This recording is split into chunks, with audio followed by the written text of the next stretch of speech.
కాపాడుకోవచ్చు, కార్యకర్తలకు ధైర్యం ఇవ్వచ్చు. కానీ నాయకులు వెళ్ళిపోకుండా ఏం చేయాలి సార్? ఎందుకంటే నిన్న 200 మంది అభ్యర్థులతో, తనతో పాటు 200 మంది అభ్యర్థులతో సమావేశానికి ఏర్పాటు చేస్తే సగం మంది కూడా రాని పరిస్థితి, పోటీ చేసిన చాలామంది. అంటే నాయకులు వెళ్ళిపోవాలి అనేది నేనేమి ఐపాక్ కాదు, కన్సల్టెంట్ కాదు జగన్. ఆయన వెళ్ళిపోకుండా ఏం చేయాలి అనేది ఎవడు ఆపలేడు. భారత రాజకీయాల్లో ఓడిపోతున్నప్పుడు పోతూనే ఉంటారు, గెలుస్తున్నప్పుడు వస్తూనే ఉంటారు. ఈ దేశంలో చూసిన రాజకీయమే కదా.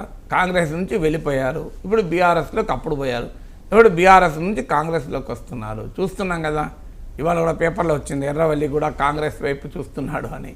సో అందువల్ల నాయకులు ఆడ టీడీపీలో ఒకటే జగన్కున్న అదృష్టం ఏంటంటే టీడీపీ కూటమికి 164 సీట్లు వచ్చాయి, ఖాళీ లేవు, fully pack train. So more than సీట్ల కన్నా ఎక్కువనే ఉన్నారు. సో అందువల్ల అవకాశం లేదు. కానీ డెఫినెట్గా అధికారంలో ఉన్న వారి నుంచి ఒత్తిడి మొదలవుతుంది. కక్ష సాధింపు ఉండదని ఎంత చెప్పినా మనకు అందరికీ తెలుసు, కక్ష లేకపోతే ఏదో సాధింపు ఎత్తుంటుంది. సో అందువల్ల అటు ప్రెషర్ పెరుగుతూ ఉంటుంది. సో ఇది డెఫినెట్గా మోడీ పైన చంద్రబాబు నాయుడు ఒత్తిడి పెరుగుతూ ఉంటుంది, జగన్ పైన కేసుల్ని స్పీడప్ చేయండి అని. సో ఈ నాయకులకు మరొకవేళ జగన్మోహన్ రెడ్డి పైన కేసులు స్పీడప్ అయిపోయి కేజ్రీవాల్ లాగానో హేమంత్ సోరెన్ లాగానో అయితే మా పరిస్థితి ఏంటన్న అనుమానాలు పెరుగుతూ ఉంటాయి. సో ఇవన్నీ జరుగుతుంటాయి కనుక నాయకుల్ని ఆపడం అసాధ్యం కాదు. అందువల్ల జగన్ నాయకుల్ని నమ్ముకుంటే కాదు, జగన్ ప్రజలను నమ్ముకుంటే అవుతుంది. నాయకులను నమ్ముకున్న ఏ నాయకుడు బాగుపడడు.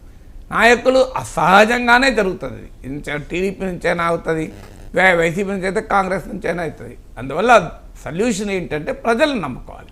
ప్రజలకు తాను ఏం చేశాను, తాను ఎక్కడ ప్రజలు అసంతృప్తి చెందారు, ఎందుకు అసంతృప్తి చెందారు అర్థం చేసుకొని దాన్ని కనుక సరి చేసుకుంటే ప్రజల్లో బలం ఉంటే నాయకులు వద్దన్న వస్తారు కదా. ప్రజల్లో బలం లేకపోతే నాయకులు నువ్వు ఆపినా ఆగరు. ప్రజల్లో బలం ఉంటే ఆపకుండా నువ్వు వద్దన్నా డోరు తలుపులు తట్టుకొని లోపలికి వస్తారు. అందువల్ల మొదలు పెట్టాల్సింది ప్రజల దగ్గర, నాయకుల దగ్గర కాదు.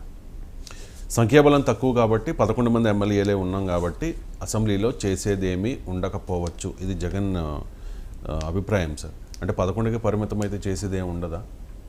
ఒక్కరున్నా చేయొచ్చు కదా, చేయొచ్చు కదా సార్. ఎందుకు ఒక్కరున్నా 11 మంది చేయగలిగేది ఏమీ లేదు అనేది ప్రభుత్వం మాకు అవకాశం ఇవ్వదు అని. కానీ అపోజిషన్కు ఒక్క సభ్యుడున్నా చాలా పనులు చేయొచ్చు. నేను 8 శాసనమండలి సభ్యుడు ఒక్కనే కదా ఇండిపెండెంట్గా, నేనేం మాట్లాడకుండా ఖాళీ కూర్చున్నానా?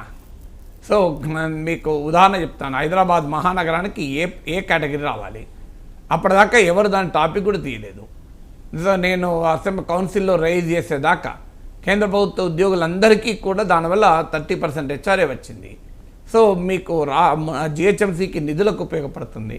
సో రైజ్ చేస్తే రాజశేఖర రెడ్డి ప్రభుత్వంలో అప్పుడు మంత్రులకు కూడా తెలియదు ఏ కేటగిరీ. అప్పుడు బెంగళూరుకు హైదరాబాద్ కంపేర్ చేస్తే ఇమీడియట్గా రాజశేఖర రెడ్డి ఒక టీంను పంపించి ఢిల్లీలో కూర్చోబెట్టి సో ఏ కేటగిరీ స్టేటస్ తీసుకొచ్చారు. మీరు ఏ కేంద్ర ప్రభుత్వ కార్యాలయంలోకైనా వెళ్ళాడు కానీ చెప్తారు ఇది.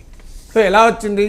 ఉస్మానియా విశ్వవిద్యాలయానికి ఒక 10 కోట్లు బడ్జెట్ కావాలి అని అప్పుడు వైస్ ఛాన్సలర్ ప్రొఫెసర్ తిరుపతిరావు గారు అడిగారు. సార్ ఇట్లా మనకు బాగా తక్కువ వచ్చింది సార్, మీరు ఏమైనా చెప్తేయండి. నేను శాసన మండలిలో రైజ్ చేశాను. రైజ్ చేస్తే రోషయ్య గారు, శ్రీధర్ బాబు, గీతారెడ్డి ఇలా మంత్రులందరినీ పంపించి ఇప్పుడు తెలంగాణ ఉద్యమం జరుగుతుంది, ఈ సమయంలో కనుక కౌన్సిల్లో రైజ్ చేస్తే 10 కోట్లు నేను ఇవ్వలేను, ఎందుకంటే ఇతర ప్రాంతాల నుంచి డిమాండ్లు వస్తాయి, అందువల్ల నాగేశ్వర్ గారిని అది విత్డ్రా చేసుకోమనండి, నా హామీగా చెప్తున్నాను 10 కోట్లు నేను ఇస్తాను అన్నాడు. అన్నట్లే ఉస్మానియా విశ్వవిద్యాలయానికి 10 కోట్లు గ్రాంట్ ఇచ్చారు. ఇది ఒక రెండో ఉదాహరణ. మూడో ఉదాహరణ, నేను ఎమ్మెల్సీ అయ్యే వరకు రంగారెడ్డి జిల్లాలో 160 ప్రైవేట్ ఇంజనీరింగ్ కాలేజీలు ఉన్నాయి. ఒక్క ప్రభుత్వ డిగ్రీ కాలేజ్ అంటే ఒక్కటి లేదు. ఆ సవితాయేంద్రరెడ్డి, దేవేంద్ర గౌడ్ లాంటి పెద్ద పెద్ద హోంమంత్రులు కూడా జిల్లాలో ఉంటే ఒక్కటి లేదు. నేను శాసనమండలిలో రైజ్ చేసి నేను రాజీనామా చేసి నిరాహార దీక్ష అంటే 35 మినిట్స్లో ప్రభుత్వం అనౌన్స్ చేసింది. అప్పటిదాకా అసలు కొత్తగా ప్రభుత్వం రంగంలో డిగ్రీ కాలేజీలు పెట్టకూడదని విధానం, ఆ విధానాన్ని కూడా మార్చి ఇచ్చారు. దాని తర్వాత 3-4 కాలేజీలు వచ్చాయి, రాష్ట్రం అంతా వచ్చాయి. మూడో ఉదాహరణ. ఇలా చాలా ఉదాహరణలు చెప్పగలను. సో ఎలా సాధ్యమైంది అంటే ఒక్కనే కదా, నాకేం పవర్ ఉంది, అది కూడా ఎమ్మెల్సీ ఇండిపెండెంట్, శాసనసభ్యుని కూడా కాదు. సో ఇలా తనకున్న పరిమితమైన లో శాసనసభలో రైజ్ చేయొచ్చు, అక్కడ శాసన సభ్యత్వాన్ని ఉపయోగించుకుని బయట రైజ్ చేయొచ్చు. సో రైజ్ చేయడానికి అనేక ఇష్యూస్ ఉంటాయి. డెఫినెట్గా రాజకీయంగా ఎదురుదాడి ఉంటుందా అసెంబ్లీలో? ఖచ్చితంగా ఉంటుంది. ఎందుకంటే నీవు చెప్పిన విధేయ నీరదాక్ష అనుకుంటారు కదా, 2014-19 మధ్యకాలంలో టీడీపీ జగన్ పట్ల ఎలాగ వ్యవహరించిందో, 2019-24 మధ్య జగన్మోహన్ రెడ్డి చంద్రబాబు నాయుడు పట్ల అలాగే వ్యవహరించాడు. ఇప్పుడు మళ్ళీ డామెట్ కథ అడ్డం తిరిగింది. చరిత్ర పునరావృతం అవుతుంది. ఆంధ్రప్రదేశ్లో ఇంతకన్నా భిన్నంగా జరుగుతుంది నేనేమనుకోను. దీన్ని ఎవరో రెండు చేస్తారని. సో అందువల్ల ఇప్పుడు ఇంకా ఎక్కువ అవకాశం ఉంటుంది. ఎందుకంటే ఇప్పుడు వాళ్ళు 164 ఉన్నారు, ఇటు 11 మందే ఉన్నారు కనుక అవహేళనలు, అవమానాలు ఇవన్నీ అనివార్యంగా ఉంటాయి.